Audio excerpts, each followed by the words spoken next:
መማር ነበረበት እና ላቅናችኋለን ቸኮለ የሚሉ አሉና ቸኩያለሁ ብለህ ታስባለህ? እኔ እንዴ በጣም የሚገርም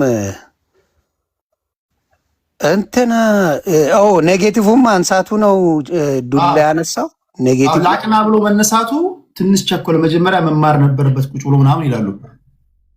እንግዲህ እንትና ሳቤላ ቡና ማንሳቱ ቅሬታ አያስነሳም ወይስ?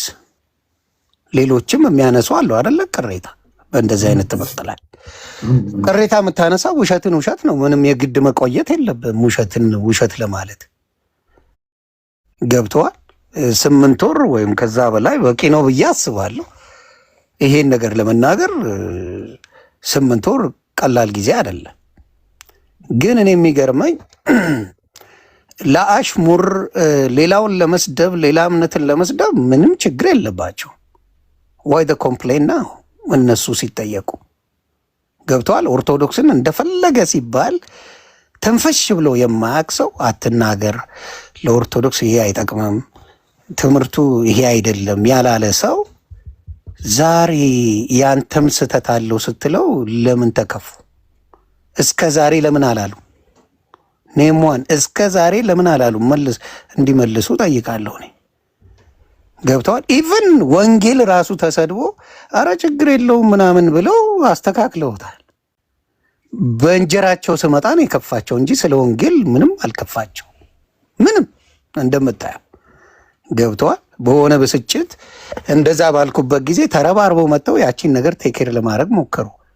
ግን እናንተ የምትሰሩት ነገር ትክክል አይደለም ሲባል ከወንጌል የራሳቸው ማጭበርበር ነው የከፋቸው። የቱ ይበልጣል? እንግዲህ ወንጌል ነው የሚበልጠው በእኔ።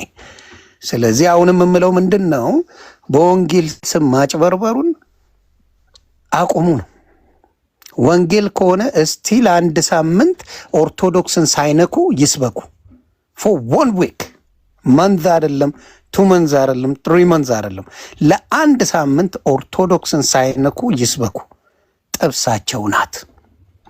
ከዛ ውጭ መስበክ አይችሉም። ከፓስተር አሊ ውጪ መስበክ አይችሉም። ገባ? ያንን ያደረጉ ጊዜ እውነትም እነዚህ ሰዎች ወንጌል እየሰበኩ ነው። ደግሞ እንደዛ ከሆነ ደግሞ ሌላ አማራጭ ልስጣቸው። ለአንድ ሳምንት ስለ ሙስሊም ያውሩ። 10 ምናምን ዓመት ስለ ኦርቶዶክስ አውርተዋል አይደለ? ለአንድ ሳምንት ስለ ሙስሊም ያውሩ። ስለ ሙስሊም ለአንድ ሳምንት ያውሩ። ያሁላ ድንፋታ ዜሮ ይገባል። አያደርጉትም።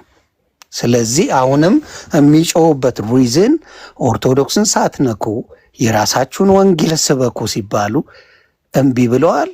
ይሄ ደግሞ እኔ መልስ እሰጣለሁ። ይሄ ነው ገባ?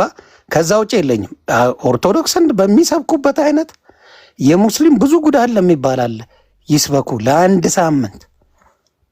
ይሄንን አያደርጉም። ስለዚህ እውነትን አይቀበሉም በጭራሽ። ስለዚህ አንተ ወንጌል ስትሰብክ የእግዚአብሔርን ቃል ትክክለኛውን ወንጌል ሌላውን ሃይማኖት ሳትነካ ነገ በአገልጋይ ልትሆን ትችላለህ። አይ ዶንት ኖ የእግዚአብሔር እንትን አይታወቅም። የእግዚአብሔር ስራ አይታወቅም። እሱ ነው የሚያውቀው። ኦርቶዶክስን እስልምናንም ሳትነካ ቀናና ቀጥተኛ የሆነውን የእግዚአብሔር ቃል ብቻ ነው በማስተማር የምትቀጥለው ማለት ነው። አዎ እግዚአብሔር ይባረክ። በዛ ነው የምቀጥለው። እቺን ነገር አሁን እያንዳንዱ የሚጨዋትን በደንብ ካስተነፈስኩ በኋላ ወደ ምን ሄዳለሁ? ወደ ንጹህ ወንጌል። አዳኙ አሁንም በየትኛውም ክርስትና አዳኙ ኢየሱስ ክርስቶስ ነው። ሌላ አዳኝ የለም። ሌላ በደሙ የገዛን ማንም የለም። ሌላው በሙሉ የዳነ ነው። ገባ? ሌላው በሙሉ የዳነ እንጂ አዳኝ የለም። ይሄንን ነው መመሰክረው። ክብራትና ክብራን፣ በመጨረሻ የምትለው ነገር ካለ ከማስተናበቴ በፊት ዮኒ እድሉን ልስጥ። በመጨረሻ የምትለው ነገር?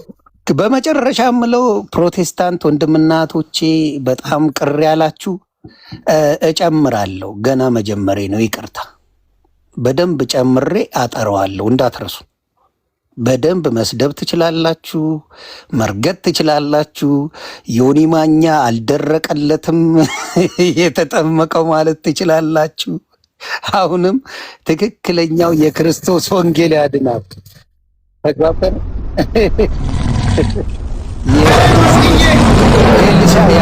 ወዳጅ ይኸውልህ ሰላም እያለች እንደም ቃሏን አክብራ የተቀጣችውን የሰጠችኝ ተቀጣ ነበረ።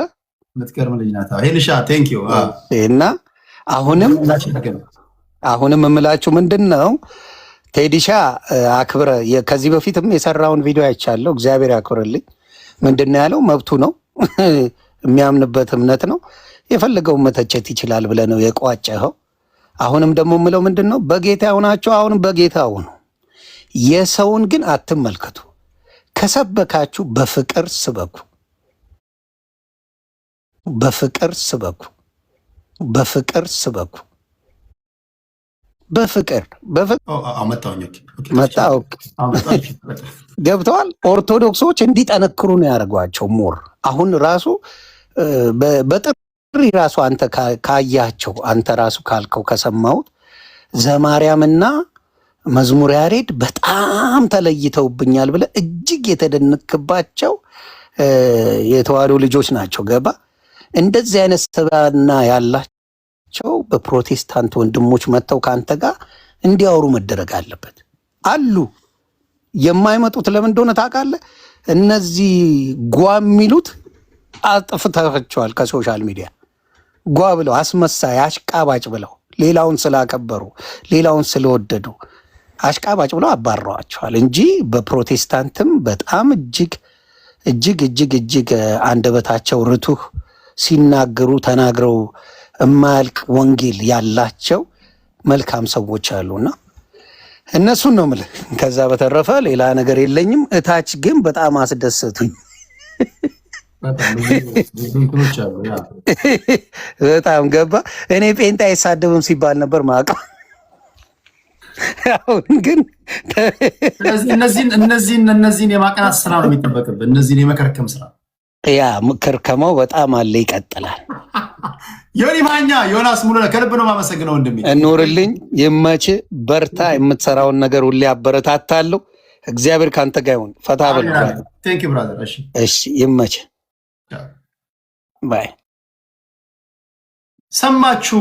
ከአንድ ነገር ነገም እናንተ ስትታሙ የሆነ ነገር እንትን ስትባሉ እናንተን አምጥቼ ስቴጅ ላይ ከእናንተ ብሰማ እመርጣለሁ። ከባለቤቱ በላይ የሚያውቅ ምንድን ነው የሚባለው? የጉዳዩ ባለቤት መጥቶ ሲናገር ይቻላል። ከዛ ውጭ ያለው ሀሜት ነው የሚሆነው። ዮኒ ማኛ የጠየቁትን ሰምታችኋል፣ የመለሰውን ሰምታችኋል። አልወጣውም፣ ሃይማኖት አልቀየርኩም፣ ባለውበት ነው ያለሁት። የመከርከምና የማቃናት ስራ ነው የምሰራው ብሏል። ስለዚህ ዮኒ ማኛ የሚያቃና ትቃናለህ፣ የሚከረክም ትከረከማለህ። ምክንያቱም የተጠመቀ ነው፣ ጌታን የተቀበለ ነው፣ ወንጌል ነው የሚሰብከው። እምነቴን ባላስፈላጊ ሁኔታ የሚያስጠሩ ናቸው ብሎ ባመነበት ሰዓት ላይ በዮኒ ማኛ መቀስ ትከረከማለህ ማለት ነው። ይሄ ነው ያለው ነገር።